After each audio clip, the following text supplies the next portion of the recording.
मैं 12 साल से पढ़ा रहा हूँ बच्चों को। पहली चीज तो प्रेशर ही नहीं लेना, एक रटने के बजाय पढ़ने और रटने में दोनों बनता है।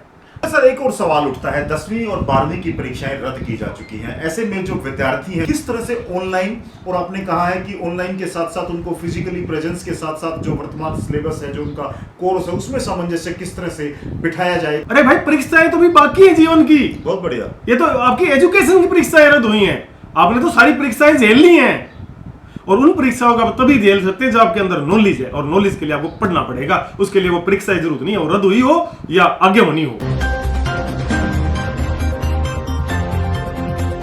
नमस्कार दोस्तों, स्वागत है आपका समाचार क्यारी हिंदी न्यूज चैनल में। मैं आपका साथी संजय शर्मा, और आज मैं चर्चा करने जा रहा हूं वैश्विक महामारी कोरोना को लेकर के।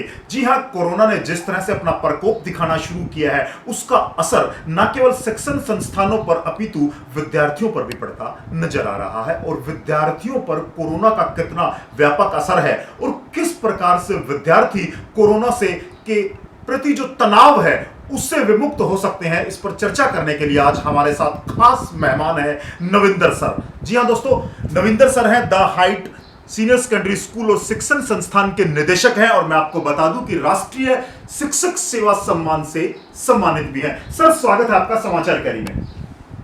मेरा जो जानना चाहते हैं हमारे दर्शक, और खास तौर से वो विद्यार्थी जो इस कोरोना की मार को लगातार झेलते आ रहे हैं, कोरोना के प्रति जो तनाव बढ़ रहा है विद्यार्थियों में, उनके लिए आप क्या संदेश देना चाहेंगे कि वो कोरोना के तनाव से मुक्त भी रह सके और अपनी पढ़ाई को निरंतर जारी रख सके। कोरोना के प्रति जो तनाव बढ़ता जा रहा है उसका एक मुख्य रीजन जो है, अगर आप उसको काउंट करेंगे तो मुख्य रीजन ये है कि हमें कोरोना के बारे में जानकारियों का अभाव है। जी, जब तक हमें किसी चीज के बारे में कंप्लीट जानकारी नहीं होती तब तक हमारे अंदर उसका तनाव रहता है, भय रहता है, अज्ञानतावश भय रहता है। जी, तो बच्चों में तनाव है, अब उसको दूर कैसे किया जाए। अब बच्चे पिछले लंबे टाइम से ऑनलाइन एजुकेशन ले रहे थे, क्लास कई चीजें ऐसी होती हैं जो ऑनलाइन के साथ साथ ऑफलाइन से हम सीख सकते हैं। जैसे साइंस है वो लर्निंग बाय डूइंग थिंग है, और लर्निंग बाय डूइंग थिंग जो ऑफलाइन में हम बेटर कर सकते हैं। बहुत सारी चीजें हम वर्चुअल की बजाय लाइव में कर सकते हैं, लेकिन अब सराउंडिंग और सिनेरियो ऐसा बन गया तो इसका मतलब ये नहीं कि हम खाली बैठ जाए, चुप बैठ जाएं और उसको तनाव ले लें, क्योंकि संघर्ष में ही जो सफलता प्राप्त करते हैं वास्तव में वही विजेता बनते हैं। Very good. और इसीलिए मैं बच्चों को ये कहने जा रहा हूं कि वो तनाव ना लें, अपनी दिनचर्या बनाएं, टाइम टेबल बनाएं, और उसी हिसाब से लेक्चर अटेंड करें जिस हिसाब से स्कूल ने टाइम टेबल बनाया है। और उसमें मेरा सजेशन है कि हर लेक्चर के बाद उसको गैप दिया जाए, रिपीटेशन का लेक्चर ना लिया जाए, सिंगल लेक्चर लिया जाए, नंबर ऑफ जो आवर्स है या मिनट्स है वो घटाए जाए, जिससे है ना बच्चों को तनाव कम होगा, और तनाव कम होगा तो उससे वो हंसी खुशी अपनी तैयारी कर पाएंगे। हर सेकंड का महत्व है, हर सेकंड को प्रॉपर वे से यूटिलाइज करें। नविंदर सर एक और सवाल उठता है, 10वीं और 12वीं की परीक्षाएं रद्द की जा चुकी हैं, ऐसे में जो विद्यार्थी हैं जिन्होंने अपनी प्रिपरेशंस की है और आगे जो नई क्लासेस जो शुरू होंगी, मैं स्पेशल 11वीं और 12वीं और 10वीं के विद्यार्थियों के लेवल की बात आपसे जानना चाहता हूं। किस तरह से ऑनलाइन, और आपने कहा है कि ऑनलाइन के साथ साथ उनको फिजिकली प्रेजेंस के साथ साथ जो वर्तमान सिलेबस है, जो उनका कोर्स है, उसमें सामंजस्य किस तरह से बिठाया जाए ताकि वो आने वाली जो प्रतियोगी परीक्षाएं हैं या जो कंपटीशन टेस्ट होने वाले हैं उनके लिए तैयार रह पाए। अभी मैं सबसे पहले +2 वाले बच्चों को ले लेता हूं जिनकी परीक्षा रद्द हुई है। जी। अभी आपको पता भी होगा कि IIT JEE मेन की परीक्षा भी रद्द हो गई है, जो मेन वाली परीक्षा होने जा रही थी 27 अप्रैल से, वो भी रद्द हो गई है। तो उसके लिए उनको एक चीज ध्यान रखनी चाहिए, कभी भी पेपर हो उस चीज की टेंशन ना लें। अब 5-6 महीने स्कूल खुले रहे थे, खासकर मैं हरियाणा की बात करूँ तो 5-6 महीने में लगभग सभी स्कूल वालों ने सिलेबस पूरा करा दिया है। वो अपना कंटेंट डेली पढ़े, और डेली कैसे पढ़े, आप एक ना टाइम टेबल, एक दिनचर्या बनाए ना, एक फॉलोअप बनाएं, और अपने आप से क्वेश्चन पूछें आज मैंने ये काम क्यों नहीं किया। क्योंकि अब इसके बाद आप कॉलेज में जाने वाले हो, और कॉलेज में भी सेम वो है कि कोई आपको बताने वाला नहीं है, पढ़ाते हैं तो आप ये मानो हम कॉलेज में हो गए हैं, और आपको जिस हिसाब से परीक्षा की तैयारी करनी है उसका पैटर्न जाने, उसकी लेवल ऑफ डिफिकल्टी जाने, उसी हिसाब से लेवल 1 डिफिकल्टी सोल्व करें, उसके बाद 2 सोल्व करें, और जो प्रॉपर चैनल है, प्रॉपर वे है, उसको ध्यान में रखते हुए वैसे ही तैयारी करें। उसके बाद मैं 10वीं वाले बच्चों को लेता हूँ। अब उनकी परीक्षाएं रद्द हो गई, 10th क्लास वाले बच्चों की परीक्षाएं रद्द हो गई, पर भाई 10th वालों की परीक्षाएं रद्द ना हो गई माने कि परीक्षाएं होनी है, और उसके लिए हमें क्या तैयार करनी है। अरे भाई परीक्षाएं तो भी बाकी है जीवन की। बहुत बढ़िया। ये तो आपकी एजुकेशन की परीक्षाएं रद्द हुई हैं, आपने तो सारी परीक्षाएं झेल ली हैं, और उन परीक्षाओं का तभी झेल सकते हैं जो आपके अंदर नॉलेज है, और नॉलेज के लिए आपको पढ़ना पड़ेगा। उसके लिए वो परीक्षा की जरूरत नहीं है, वो रद्द हुई हो या आगे होनी हो, आप अपना नॉलेज मेंटेन करके रखें, आप रूटीन में पढ़ें। और मैं मोस्टली स्कूलों ने 11वीं क्लास की स्टडी ऑनलाइन स्टार्ट कर दी है, हमने भी द8 ने भी स्टार्ट कर दी है। मैं कह रहा हूँ द8 में बुधवार से माँ दुर्गा नाम लेके हम 9वीं के दिन ऑनलाइन पढ़ाई स्टार्ट कर रहे हैं। और मैं सभी बच्चों से आह्वान करता हूं वो डेली उस लेक्चर को अटेंड करें और हर एक दिन को अपनी परीक्षा माने, उसमें सफल हों और परीक्षाएं रद्द ना मान के जीवन की अगली परीक्षाओं के लिए वो तैयार हो, और तैयार नॉलेज से हो सकता है, नॉलेज डे बाय और हर सेकंड का प्रॉपर यूटिलाइज करने से आ सकती है। द हाइट शिक्षण संस्थान के डायरेक्टर नविंदर सर ने दिया है और वो संदेश है कि जीवन में संघर्ष और चुनौतियों का सामना करने के लिए मानसिक रूप से तैयार रहें, ताकि जीवन में प्रतिदिन आने वाली चुनौतियों के लिए हम भली भांति उनसे जूझ सके और सफलता पा सके। तो दोस्तों, जैसा कि सर ने बताया है कि ऑनलाइन पढ़ाई की फिर से एक बार तैयारियां शुरू हो चुकी हैं और बुधवार से यहां पर the height senior secondary school and academy में बुधवार से यहां पर ऑनलाइन की जो तैयारियां हैं, जो ऑनलाइन कोचिंग है, वो फिर से स्टार्ट होने जा रही है। नविंदर सर, एक और प्रश्न मेरे दिमाग में है कि जिस तरह से पिछले वर्ष की शैक्षणिक सत्र की मैं बात करूं, वर्ष 2020 और 2021 पूरी तरह से कोरोना की भेंट चढ़ गया, बावजूद उसके आपके खाते में अनेक उपलब्धियां जुड़ी हैं। आप सामाजिक सरोकार से जुड़े विषयों पे भी जागृत नजर आए हैं। झज्जर जिले की मैं बात करूं, तमाम वो गतिविधियां जो शैक्षणिक गतिविधियों के अलावा सामाजिक गतिविधियां रही हैं, या शॉर्ट शब्दों में समाज को जागृत करने की जो योजनाएं लागू की गई है, उसमें आपकी भूमिका सराहनीय रही है। किस तरह से आपने पार पाया, अपने स्टाफ को, अपने विद्यार्थियों के मनोबल को किस तरह से आपने बढ़ाया कि वो इन चुनौतियों का सामना करने में सक्षम नजर आए और आप सफलता की ओर बढ़ते नजर आए?